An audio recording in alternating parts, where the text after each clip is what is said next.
What's up, everybody? Welcome back to Taste Like Music. Jason and Joe here talking about the new Lorde album called Virgin. One of the big pop releases of the year so far. I guess some people not huge fans of her last record, Solar Power. I guess that was like considered her flop era or something. But I kind of liked it. I thought it was at least an interesting swing, taking a chance at something. But here we are back with a new one. And yeah, I think it's kind of sounding more like classic Lorde. Yeah, I guess. Lord's an interesting one for me. I didn't really care for her in the beginning with Royals. I thought it was sort of just a one-off kind of thing. But Melodrama won me over. This was before I started hating on Jack Antonoff, so it was still fresh. And then, what, like 5 years later, she comes out with Solar Power and totally just drops the ball. Not that it was like terrible. But like you can't follow up Melodrama with Solar Power 5 years later. Like that, it's too long and it was too laid back. It wasn't the right fit. I thought the lyrics were kind of hokey and lame. So now she's going back to the classic sound, I guess. I mean, not really. I think Virgin has its own sound to it, but it is definitely an attempt to get back in the good graces of the pop literati and the fan base and everything else who may have forgotten about her until I guess Charlie XCX kind of revitalized her standing with the Girl So Confusing remix from whatever Charlie XCX's remix album's called. Brat, but it's the same, but it's totally different. Or something. Yeah, there's a lot of Brat influence on this, I think, in the energy and the attitude, and I don't know, kind of a lot of like just like being openly sort of trashy, talking about doing drugs and whatever, being in your 20s, and that's all fine, but I don't think the lyrics were necessarily good. I mean, I think you could do that in a better way. A lot of her lyrics to me are just very clunky. What's interesting to hear. Did you like the Solar Power lyrics? Um, I can't necessarily say I remember much of the Solar Power lyrics, but if I recall correctly, they went by a little smoother, so like they were easier to ignore. Here, just like the phrasing of them really puts the lyrics like in your face, like just yeah, they're just they're not melodic enough to sneak by you. They just hit you rhythmically in a way that you can't ignore them. Yeah, that kind of touches on how I feel about this album. I don't think I like the way Lorde sings. I think that kind of hit me here. No, I never had a problem with it before. So I don't know if it's just like a conscious or unconscious, like I am Brat now. I want to be Charlie XCX, but like I don't know, there's something different. Like she rarely like changes her intonation and just I don't know, it's all like very aggressive sounding singing. And it's just I don't know, there's something about this album that just like it's so relentlessly bleak a lot of the time.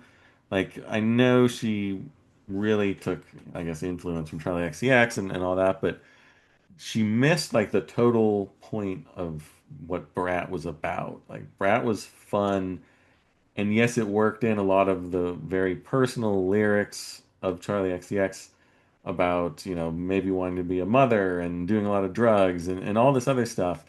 That type of like me first songwriting, everything's about me, blah blah blah.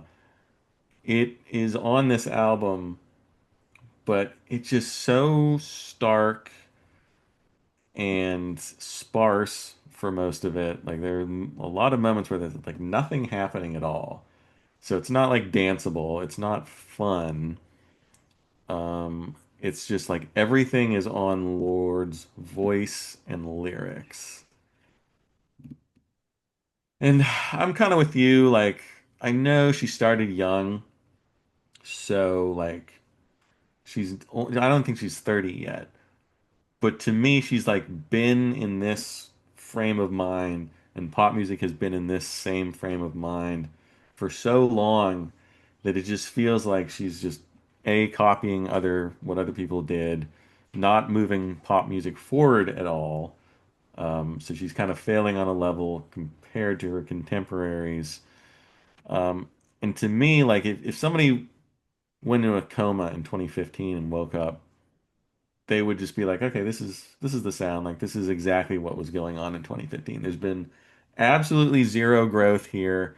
It's like, the end of history, except it's the end of pop music. Like we've just reached a point, I guess it was in 2014, 2015, whatever, 2013 even, where just like music stopped progressing in any meaningful way in pop music. And I feel like Lorde, if she's gonna be like a big pop star, has to be doing something different than this. Like it's very much, I don't know, it reminds me too much of what other people are doing, but less interesting. She's not quite like alt pop enough. She's not quite like Caroline Polachek. She's not like, she's not fun like Charlie XCX. And the confessional stuff, like I feel like just, Chappell Roan does it better. Olivia Rodrigo does it better, even though Olivia Rodrigo's like whole shtick was taken from melodrama. And I just feel like Lord's so far behind now. And Solar Power was at least like a different thing. I think I appreciate it more now after listening to this because at least it was its own thing and seemed sort of, like on a different island than what everyone else was doing with pop music. Like she was doing her own thing, and now she's like, nah, that didn't work. I'm going right back to what everyone else is doing. So it's pretty much 100% reliant on what you think of Lord's vocals, which are good, if, maybe overly aggressive and unfun, and what her lyrics are. And as a 40-year-old man, I do not relate to them at all. I didn't really relate to Charlie XCX's, but at least like I could dance to it. Like here, it's just like, okay, it's very personal, Lord, and I don't know if I care enough about that or about you to really care what you're saying here. And I hate to say it, but I kind of miss Jack Antonoff and the organic production. I know, what the hell. The hand claps, the building piano, like the junior varsity Kate Bush choruses. Like I miss the melodrama sound a little bit here because it is just like, so one note and so very played out, I think. So I don't know. I didn't hate it, but I just don't. I don't know. I don't see what's very interesting about this unless you're like really, really into what Lorde is doing with her sex life. Like I just don't see what great is, interesting about this album. Yeah, it feels like a little bit of a retreat. Like the thing I wanted to do didn't work out, so I'm gonna go back to my old sound. I'm gonna mix in a little bit of this brat thing that was super popular last year. Hop on that bandwagon a little bit. It's just not like it kind of goes back almost to like a pure heroin minimalism, but it's nowhere near as interesting. There was something magical about the production on that record where it was so minimal and so sparse, but like so enthralling. And this is just like sparse and empty, and there's like not a lot going on, but the sounds are aggressive. I think that's the problem. The sounds don't like pull you in, they like come at you, and it's just way more taxing to listen to something like that.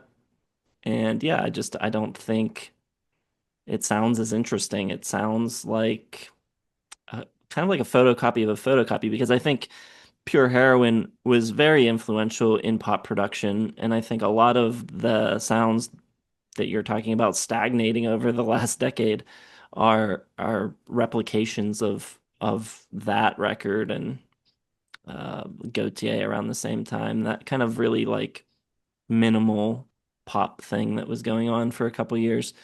And yeah, I think it doesn't work with these newer sounds.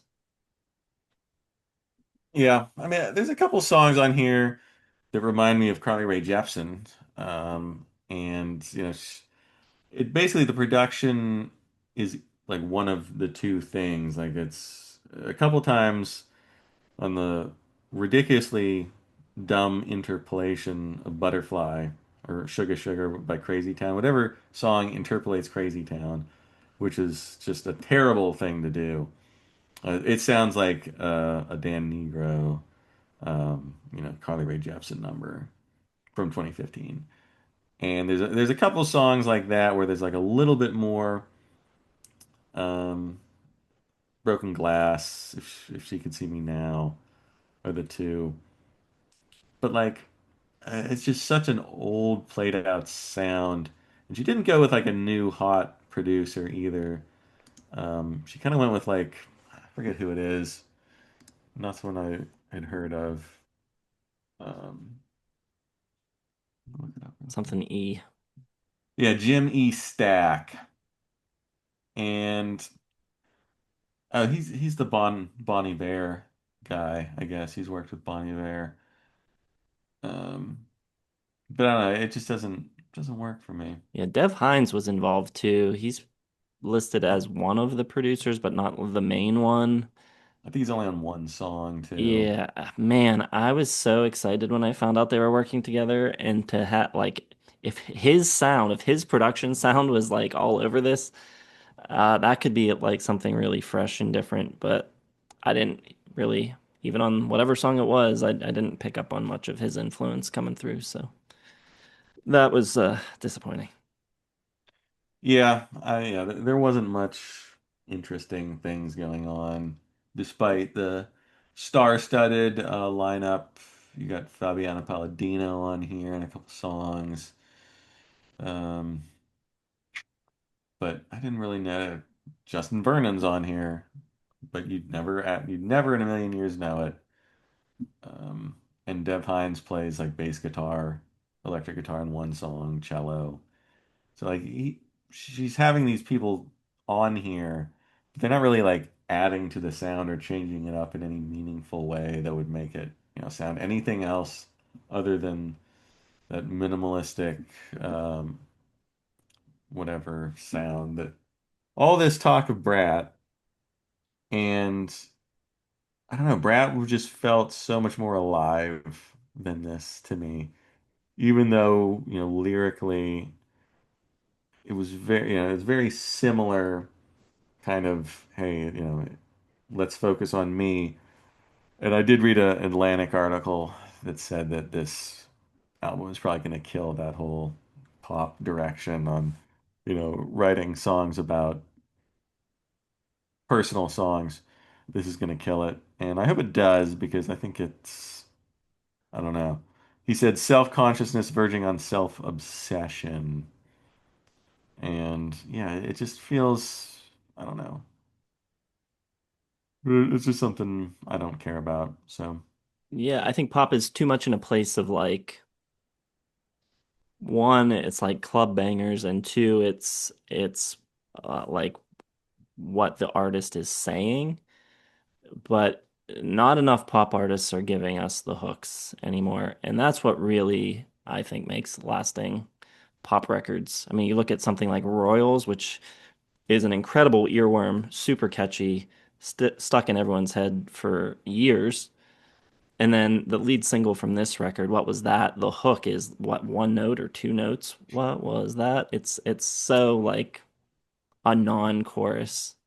So, I can't imagine that this is going to be the album that zooms her back to the top of the charts either. I just don't see anything. I don't hear anything here that's going to be playing in the clubs. It's not going to be a Virgin Summer for damn sure. well, I don't disagree. So, you might have some hits, but I don't think they're going to be mega hits, and I don't think they're going to last in the public consciousness for years the way Royals did. So, yeah, I think it'll be short-lived and quickly forgotten, but we'll see. I've got it at a low 3 stars. It's not terrible, but yeah, not what I was hoping for. Yeah, low 3 stars for me as well. Pretty disappointed. All right, well, let us know what you think of this record if you heard it. Drop your thoughts in the comments. Hit the like button, subscribe if you have not subscribed to the channel yet. Hit the bell for notifications and check the video description for links to our social media, our Patreon, our merch, our record label, what a bunch of other stuff. Check it all out. Thanks for watching, and we will see you in the next one.